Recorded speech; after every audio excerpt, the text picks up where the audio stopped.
আমি বলছি না আলিফ লাম মিম এই তিনটা মিলে একটা, বরং আলিফ একটি হরফ, লাম একটি হরফ, মিম একটি হরফ। ফারিজাতুন ফিমা সাওয়া, যে ব্যক্তি সিওয়া, যে ব্যক্তি রমজানে একটি ফরজ আদায় করলো। আমি সর্বশেষ একটা কথা বলতে চাই, রমজান আমাদের কাছে এসেছে বাংলা ভাষায়। আল্লাহ তাআলা এই জাতির জন্য, এই উম্মাহের জন্য রমজানের মূল উদ্দেশ্য আমাদের মধ্যে আসলে কিভাবে এটা বুঝবো ঠিক।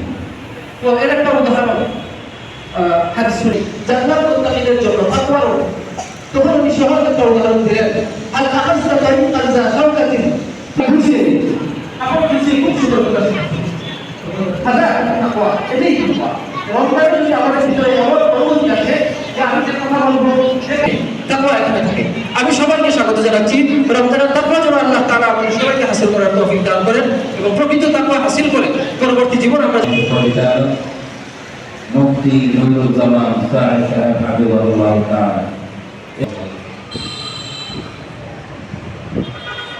আলহামদুলিল্লাহ, সালাতু ওয়াসসালামু আলা রাসূলিল্লাহ, আম্মা বা'দ। আজকের এই প্রোগ্রামে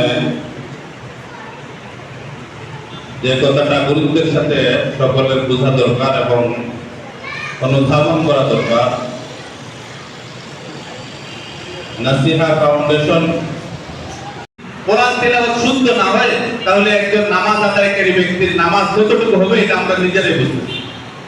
এই জন্য একেবারে ছোট বাচ্চাদেরকে থেকে নিয়ে বয়স্ক পর্যন্ত প্রত্যেকটা মুমিনের জীবনে কোরআন অবিচ্ছেদ্য অংশ। কোরআনের উপস্থিতি আপনাদের সামনে প্রমাণ করে গত এক মাস নাসিহা ফাউন্ডেশনকে মোবারকবাদ জানাই। বিশেষ করে এই ফাউন্ডেশনের উদ্যোক্তা মুআজ্জাজ হাজিরিন, এ পর্যায়ে রায়গঞ্জ সোনার পরাদান মসজিদের ইমাম ও খতিব হযরত মাওলানা আশরাফুদ্দিন চৌধুরী সাহেব। ওয়াকাযালিকা আল-ইয়াওমা তুনসা। নাসিহা ফাউন্ডেশনের রমাদান প্রজেক্ট, এই প্রজেক্টের মাধ্যমে রমাদানের শুরু থেকে আরো যেন উন্নত and in future they will be continue that the arrangement. I am sure they will be doing. Thank you very much. Assalamu alaikum wa rahmatullahi wa barakatuh. আমরা অত্যন্ত আনন্দিত যে নাসিহা ফাউন্ডেশন পুরা রমজান মাস ব্যাপী কোরআন কারীমের চর্চার জন্য নদীর পাড়ে ছিল।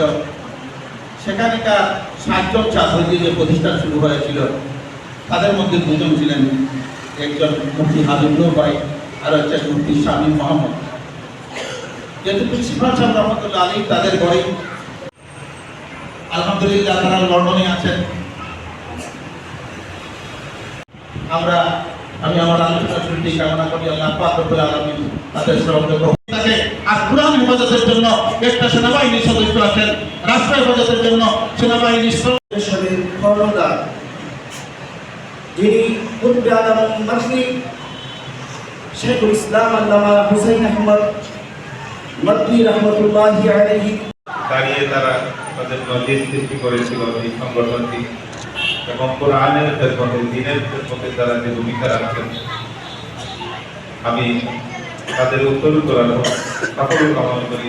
এই প্রতিষ্ঠানের সাথে যারা জড়িত রয়েছে, যে সিলেট জেলা প্রেস ক্লাব, পেশাদার সাংবাদিকদের সংগঠন, এই সংগঠন আপনাদের পাশে আছে। যে কোনো আর সম্মানিত সুদী, কোরআনের মহাব্বতে এই শুকরিয়া জানানো ছাড়া আমার আর কার্যকর ক্ষমতা নেই। কোরআন আল্লাহর কালাম ও কথা, সুন্দর এই পৃথিবীর মানব দানব আর জিনকে শান্ত ও সুন্দর করে তুলতে আল্লাহর এই কালামের যথাযথ প্রচার ও প্রসার এবং প্রতিষ্ঠার খুবই প্রয়োজন। কেন্দ্রে বরিষ্ঠ নির্বাচিত অতিথিদের কাছ থেকে পুরস্কার গ্রহণ করছেন হাবিব আহমদ ইসলাম জনাব মাহবুব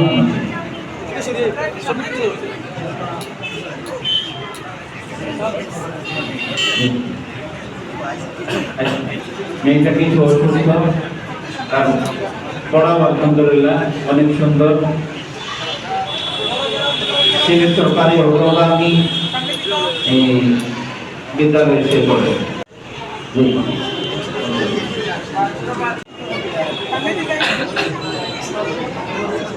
ভবিষ্যতের বাইতুল মুকাররম জানেন মসজিদ।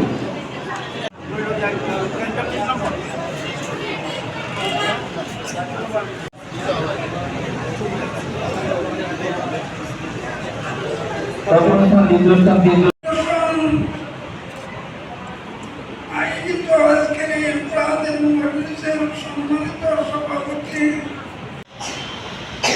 এই মাসে রমজান শরীফ রাখার কারণে কোরআন তিলাওয়াতের কারণে আল্লাহ তাআলা তাদের জাহান্নাম থেকে মুক্তি দেন। এরই সুবাদে সিলেট শহরও বহুত বড় বড় দুনিয়া আছেন, মাধ্যমে কোরআন শরীফের খেদমত মানুষ মরে গেলে